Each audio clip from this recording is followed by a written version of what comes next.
Hey everybody,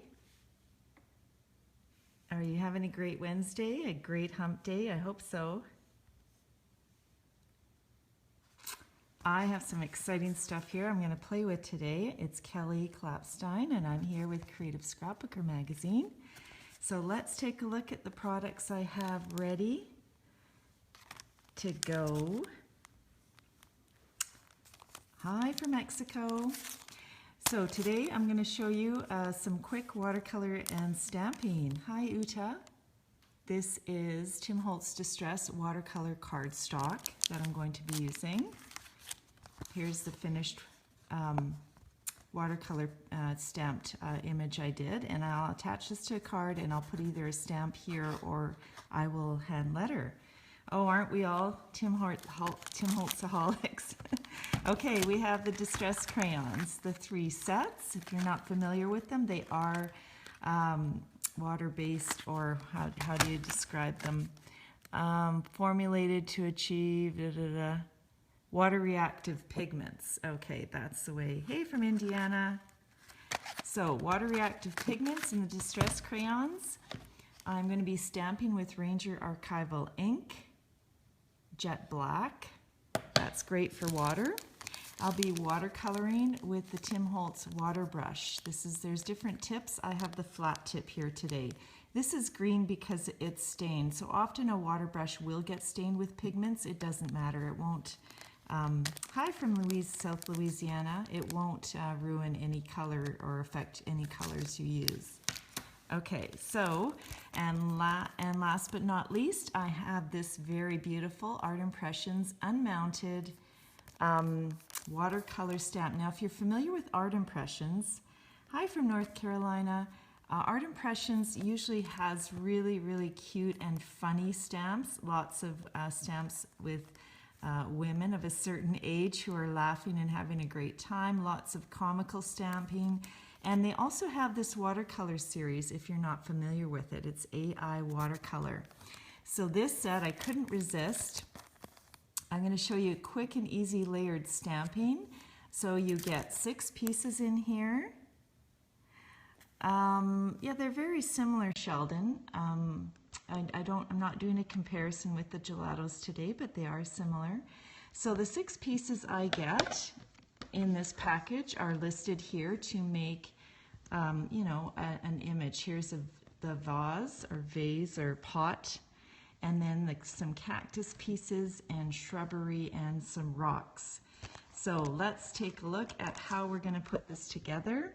And I'm going to show you that layered stamping does not have to be complicated. So let's take a piece of our Distress watercolors cardstock. So if you just tuned in, that's Kelly Klapstein here for Creative Scrapbooker. I'm going to do some stamping and watercolor. And afterwards, you could attach this to a card base and put it on a card. So in here, you have 20 sheets that are 4 1/4 by 5 1/2.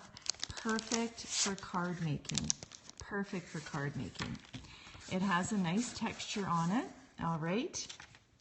Okay. So let's see. Let's see if I can do this and not make too many mistakes. Open up. Now your archival ink on this watercolor paper, it does dry very quickly. Oh, yummy. You eat the cactus. Wow. Okay. So you're going to ask, oh, Kelly, where are your stamp blocks? Well, Kelly is not going to use stamp blocks. No. So I will moisten my fingers and just stick the stamp onto my finger. Do this. I know, don't panic. Oh, that went down a bit wonky. It fell off. So I have to flip this over. It's my stamping technique. Already, okay. There we go. So there's my pot. And remember, this is a no-stress stamping technique because I'm not going to put these on blocks, but you know, you can certainly put them on blocks. As soon as you do Periscope, let me tell you, things don't work. Oh dear. Okay, it's all good. There. I have some rocks. This is the smooth side, this is the rough side. It doesn't matter. Probably for the clearer image, you do want to go to the smooth side. So once again, I'm going to take this piece, this is I think called a barrel cactus, on my fingers that are sticky, and I will stamp the barrel cactus a few times. And I'm not going to sweat it if it's overlapping or not, right? I'm just going to relax with this. Where should I put it?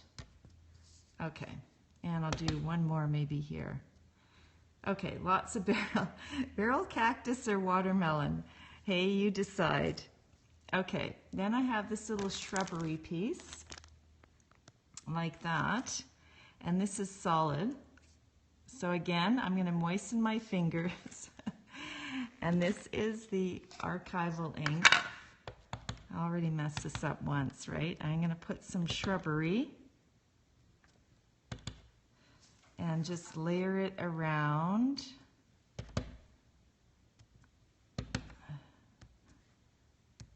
Okay, so you don't have to, like I said, some of you are watching this thinking, oh my gosh, what's she doing? And I'm almost saying that to myself as well. So let's just have some fun. Now this is the cactus I like, this one here, this prickly one. Some of you probably live somewhere where you know what cactus this is. So let me get it on there and put it on here. There. And I will stamp it, I think I'm going to do twice. I'm going to make it taller. So see how you can layer it? Tunas. Okay. Here's a little branch. This little branch here. Oh, okay, that already fell. Moisten my finger. Prickly pear. Is that a prickly pear? I don't know. Somebody said it's a tuna cactus.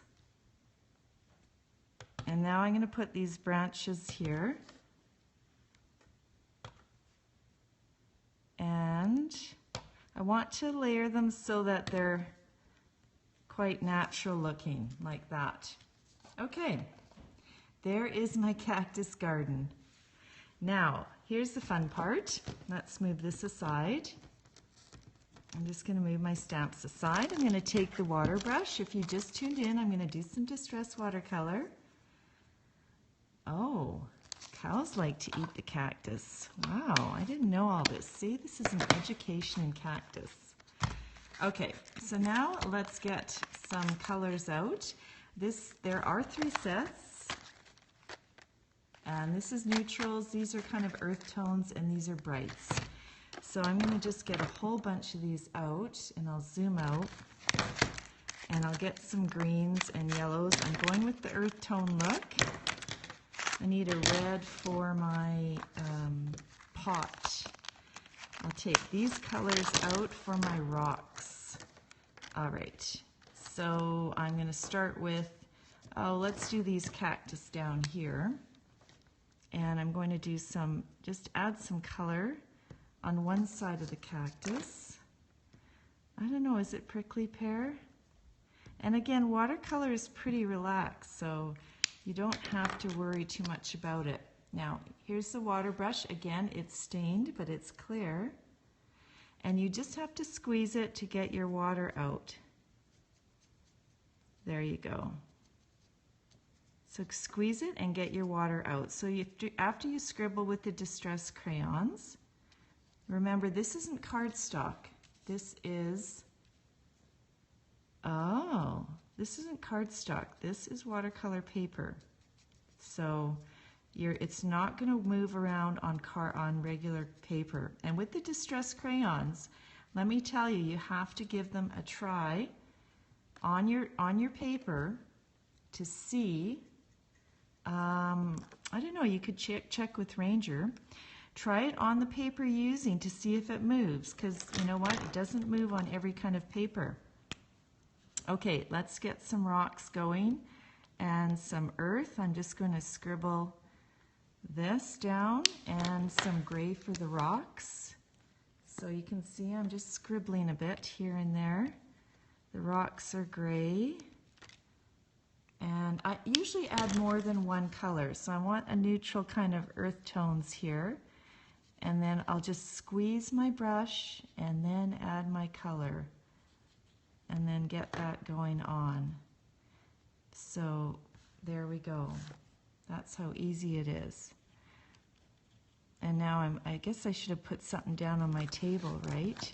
Yikes. Yeah, that's the way I go. I just kind of jump in and I don't think too much. Okay, so I've added that.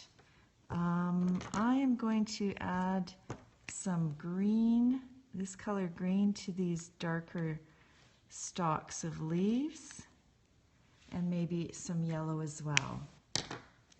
Oh, did somebody ask a question I missed? Okay. So you can see I'm adding some of this yellow as well. If you just tuned in, I'm just playing with some distress crayons, watercolor paper, adding some colors. So this adds a nice punch of color, and a little goes a long way, right? So you can break up that scene, that earth tone scene, and again, I'm being just very loose with this, just adding color around those branches. And so you get a nice pop of color there. Isn't that pretty? It looks better than my original one. Okay. And there's some brown in there I forgot to move around. So sometimes you'll see if you have your crayon sitting for a bit, it is going to not move. It'll sink into the paper. Okay. I'm getting in everybody's way here. Okay, so here's our cactus, our main cactus. Again, I'm just going to add two colors of green, I think. The light and the kind of olive green. And then I will clean my brush. You can clean your brush by squeezing it into your paper towels. And then I'm just going to add water. I just squeeze my brush and dab it around and add some water to my cactus. And I don't really care if I stay in the lines or not. So you can definitely take your time and care about staying in the lines. But yeah, I like the kind of looser effect of watercolors.